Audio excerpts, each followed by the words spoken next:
Oke, di video kali ini gue pengen ngajak lo buat berpikir ulang kalau pengen beli iPhone yang terlalu tua, contohnya kayak iPhone yang ada home buttonnya, let's say kayak iPhone 6s Plus atau iPhone 7, 7 Plus atau iPhone 8. Tanggung, kentang sekali, minimal mendingan lu coba tabung sedikit beli iPhone XR.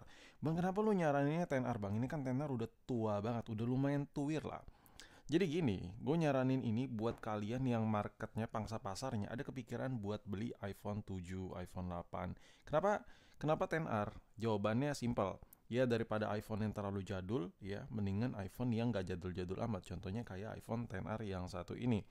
Ini adalah sebuah HP yang menurut gue, yang notabene-nya handphone ini masih enak banget dipakai even sampai tahun depan ya, sampai lu ganti tahun pun handphone ini menurut gue masih oke. Masih oke-nya dari mana? Yang pertama, handphone ini mempunyai baterai yang lebih besar ketimbang handphone-handphone tua yang ada home button ya. Itu yang pertama. Yang kedua, ini punya display poni cuy. Ya, display poni ini udah sering banget lah gue bikin video konten di konten YouTube normal, konten short, TikTok ya. Gue udah sering ngebahas kalau handphone, khususnya iPhone, dengan kombinasi layar yang gak ada poninya atau dynamic island itu bakal rancu banget ya. Beberapa tahun ke depan tuh bakal rancu. Kenapa? Karena lu tuh kayak kayak ada kecacatan tersendiri gitu make berbagai macam apps ya. Karena kadang aplikasinya tuh kayak di minimize ya. Kadang tuh ada yang ke crop ya, terlalu terlalu apa ya, terlalu kecil displaynya ya, seperti itulah. Di crop itu sorry, bukan di crop di zoom ya, tapi kayak di zoom, bukan kayak di zoom in ya, tapi kayak di zoom out gitu, jadi kayak terlalu kecil gitu.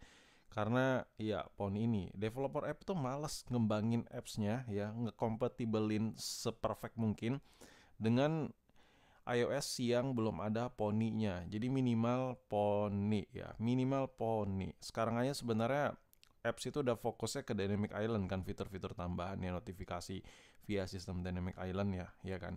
Mana kepikiran ya untuk ngembangin software aplikasi di sebuah handphone ada home button ya. Itu bakal jadi terkendala ya, bakal menjadi apa ya, halangan tersendiri lah. Anjir panjang banget bacot gue. Nah, masalah performanya 10R ini juga masih bisa diandalkan. Memang ya, memang kalau kita lihat benchmarknya itu cuma 600.000, 700.000, but it's okay ya. Real performanya segitu, tapi tergantung kesehatan mesin. Ya tergantung lu iOS berapa ya, lu ngetes ya. Tapi menurut gue performa benchmark jauh dari kata 1,5 juta itu masih more than enough untuk dipakai daily. Handphone ini masih, menurut gue masih jos parah sih kalau menurut gue secara personal. Dan you know what? Gue bikin konten ini, gue make handphone ini full ya selama 3 hari. Gue coba nonton YouTube, gue pakai kameranya, gue download apps yang berat. Contoh kayak gue suka scrolling berjam-jam di Shopee, itu aplikasi berat anjir. Kayak ya gue download juga apa ya, aplikasi pembakar HP OLX tuh. Set gue download juga, gue coba scrolling apa aja gue cari gitu, gue tes sampai klimaksnya si 10R ini. Dan lu tahu hasilnya, jawabannya apa? Handphone ini ya masih kategori enak bagi gue. Padahal gue lagi pakai iPhone 15 juga, iPhone 16 juga, tapi gue ngerasa handphone ini ada punya karakter tersendiri lah, sesuai dengan harganya lah menurut gue. Ya, jadi menurut gue kalau lo pengen beli HP minimal iPhone XR. Oke, itu sekedar bacotan gue. Sekarang kita bahas the real kelebihan 10R ini di tahun 2025. Apa sih kewajibannya yang harus mengharuskan kalian? Yuk pilih ini aja ketimbang iPhone lainnya. Yang pertama, handphone ini punya display yang belum OLED. Bagi gue ini kelebihan. Kelebihannya kenapa bang? Memang di atas kertas tuh dia kelihatan ampas ya. Mulai dari resolusi pixelnya, peak brightness-nya, sama kita bisa lihat ini, wah anjir, nggak ada embel-embel OLED ya, kasihan banget ya kan. Tapi in real life ya, lu bisa lihat sendiri ya. Ini nggak bisa lu samain dengan layar AMOLED Android di luaran sana yang harganya setara sama HP ini.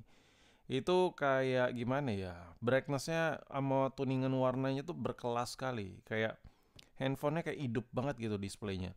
Ya kalau masalah kualitas ya Apple punya standar tersendiri lah. Tapi lu bisa lihat ya, ini layarnya bener-bener mentereng sekali warnanya ya kan. Lu bisa lihat tuh tulisan icon foto kameranya. Ini mentereng sekali. Ini bener-bener bisa nyamain AMOLED-nya si Android yang harga 3 juta, 4 juta, 5 juta. Tapi memang kalau kita lihat dari spek di atas kertas, ini resolusinya sama peak brightness-nya yang kalah. Gua rasa tuningan warna dari Apple punya ini the best parah. Jadi lu beli handphone yang layarnya belum AMOLED, nothing problem sama handphone ini, nothing problem. Dan masalah peak brightness ini udah fully ya. Dan lu bisa lihat ini pencahayaan mentereng, nyentereng. Nih tangan gue silau ya, lu bisa lihat ini masih nyaut ya. Silau tuh tangan gue, terang kan di sini ya. Oh, silau kan tuh ada lampu-lampu tambahan. Tapi nampol dia, brightnessnya nampol. Jadi menurut gue ini oke parah kalau kita bicara displaynya. Jadi nggak ada alasan display gara-gara display lu nganggap remeh iPhone XR. Memang gue sering bahas itu dan gue sering remehin XR. Tapi itulah, gue suka dua kepribadian yang berbeda gitu. Kadang gue ada di tim A, kadang ada di tim B. Gue suka aja ngerecokin. Sekarang untuk masalah baterainya, untuk baterainya sendiri XR ini memang nggak segede varian plus-plusnya, max-maxnya varian Pro saat ini. Cuman karakter handphone ini untuk dipakai daily ini bisa kuat seharian kok. Lu cas nih sampai full ya, sampai full nih lu cas. Lu kayak cuman buka notif WA, lu baca-baca berita, nonton YouTube sesekali di waktu istirahat, waktu senggang gitu. Bukan yang adiktif banget pakai HP. Handphone ini nyautin sehari sekali ngecas, bahkan bisa sampai 2 hari. Dia memang baterainya kecil, tapi nggak bisa dibilang kecil ya. Tapi kalau kita bandingkan dengan Android di harga yang sama-sama ini, dia tergolong kecil. Cuman kalau dibandingkan dengan iPhone jadul, ini tergolong besar baterainya. Dan handphone ini tuh punya apa ya? Punya gua punya sensasi tersendiri terhadap handphone ini. Entah kenapa ini HP kan jatuhnya udah iPhone murah ya, iPhone udah mau menjadi iPhone artefak ya. Cuman kok gue nyengir-nyengir ya pakai HP ini karena gue ngerasa emang enak gitu.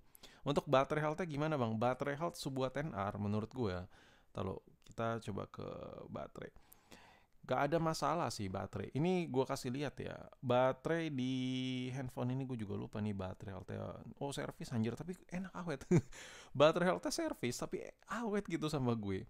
Awetnya gimana bang? Gue pakai HP ini kayak cuma buat nonton YouTube. Nih ya. Ini handphone ini gue sering banget ya waktu sebelum gue bikin konten ini, dalam keadaan gue lupa entah berapa persen tapi kurang dari setengah. Gue sering banget nonton YouTube yang gue sengaja cari durasi video YouTube itu 1 jam 2 jam. Itu gue play sampai ketiduran guanya, ketiduran cu ya. Itu gue ngeplay pakai HP ini dan nyanggup anjir, kayak enak gitu, enak banget. Speakernya enak ya, speaker enak atas bawah yang mulai dari iPhone 7 ya kan sampai seterusnya, speaker udah atas bawah kanan kiri. Dan masalah baterai ya, balik lagi ke topik. Baterai health masih di atas 70%, menurut gue aman. Ini udah bukti dan gue pakai handphone ini, gue aja kagak tahu baterai healthnya berapa anjir, gue asal pakai aja ya. Gue asal pakai aja dan anjir gue ngerasa nyaman sama handphone ini. Sekarang display udah, baterai udah gue bahas di tahun 2025. Sekarang kita bahas kameranya. Sekarang kita bahas kamera XR-nya. Gue udah buat video short ya, dan gue juga udah buat video TikTok ya. Gue bilang ya, kamera XR ini masih lumayan bagus banget kalau lo ngerekam video dengan pencahayaan yang proper. Gue sering bilang ya, XR ini sensor kameranya besar sekali dibandingkan kayak iPhone SE Gen 2, Gen 3 yang which is iPhone SE Gen 3 juga generasi lebih baru daripada XR ini. Cuman kamera gue lebih suka XR ini. Ini anjir, lo ngerekam video pakai HP ini enak banget dengan pencahayaan yang oke, bagus tuh enak banget. Nih kita coba gue kasih paham deh. Ini lo bisa lihat ya, ini langsung ke menu recording pakai HP ini dan look at that bro ya, look at that. Lo bayangin kalau lo beli Inter sekalipun XR ya, lo beli iPhone XR yang Inter sekalipun aja ya, harganya kan murah tuh. Lu coba compare dengan Android yang sejajar harga dengan iPhone XR Inter, itu kameranya nggak sebagus ini cuy ya buat rekam video. Dan surprisingly beberapa konten gue belakangan ini gue iseng nyoba backup kamera pakai XR, itu masih nyanggupin anjir, kayak kagak ada komplain masalah video bang, video lo burik bang, nggak ada. Tandanya ini masih worth it ya, worth it sekali. Ini kameranya bagus banget cuy ya. Ini anjir, gue suka banget gitu. Gue sukanya tuh bukan kameranya bagus gimana gitu, enggak, bukan itu masalahnya men. Masalahnya cuy, harganya murah, dikasih hasil yang lumayan oke gitu. Makanya gue takjub gitu sama sebuah 10R.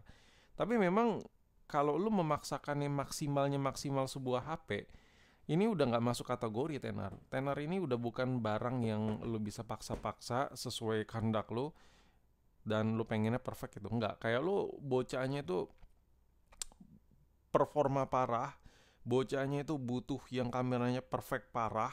Ini udah nggak cocok. Cuman kayak lu pengen punya handphone sekedar cukup lah bagus gitu.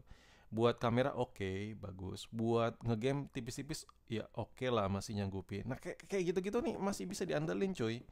Ini handphone masih bisa diandelin. Jadi menurut gua daripada lu beli iPhone yang terlalu jadul, let's say kayak iPhone 7, iPhone 8 ya, yang resmi, mendingan duitnya lu tabung sikit, sabar-sabar sikit ya. Lu coba deh minimal lu beli iPhone XR. Itu lu pasti berasa pakai HP. Pasti masih berasa pakai HP-nya. Khususnya lu berasa ekosistem Apple-nya lah intinya. Kalau lu beli iPhone 7, ada beberapa hal yang bakal lu kendala lah yang bakal lu alamin. Contoh, kayak lu download Gmail aja, itu udah dibatasin kan. Karena OS-nya udah mulai jadul. Kalau lu beli 10R, anjir, ini sepele anjir. Ini buat daily sama ini masih nyanggupin banget. Jadi kesimpulan gue, lu gak usah berkecil hati. Buat lu yang ada kepikiran beli iPhone 7, iPhone 8, kumpulin duit buat kesini sini. Tapi buat lu yang maksa misalnya kayak beli iPhone 16, beli iPhone 15 ya. Tapi maksa duitnya tuh ya kayak lu nyicil pay later dan ya sebagainya lah. Gak usah, mendingan lu beli 10R aja dulu. Karena bagi gue 10R ini kalau lu nanya apakah 10R ini bisa ngegantiin iPhone 15, iPhone 15 Pro, iPhone 16 yang gue pakai saat ini? Bisa, jawabannya bisa. Apakah akan ada kendala? Ada. Kayak mungkin agak lemot sedikit, kayak gitu-gitulah. Mungkin kameranya kayak ya gue kalau ngerekam pencahayaannya harus lebih dimaksimalin. Udah kayak gitu-gitu aja. Tapi masih bisa buat ngegantiin iPhone tersebut. Kesimpulannya bagi gue, kalau pemakaian yang nggak terlalu butuh performa yang gimana-gimana, sebuah iPhone gen-gen terbaru pun masih bisa lah di switching pakai si 10R ini dulu. Dan sampai sini video gue ya, sudah kepanjangan video perbacotan gue mengenai sebuah 10R ini. Ini udah video kesekian ya mengenai 10R di tahun 2025. Intinya kalau lo masih penasaran rasa performanya seperti apa, gue jelasin secara detail ada di deskripsi. Dan yaudah sampai di sini video gue, sampai jumpa di video berikutnya, peace.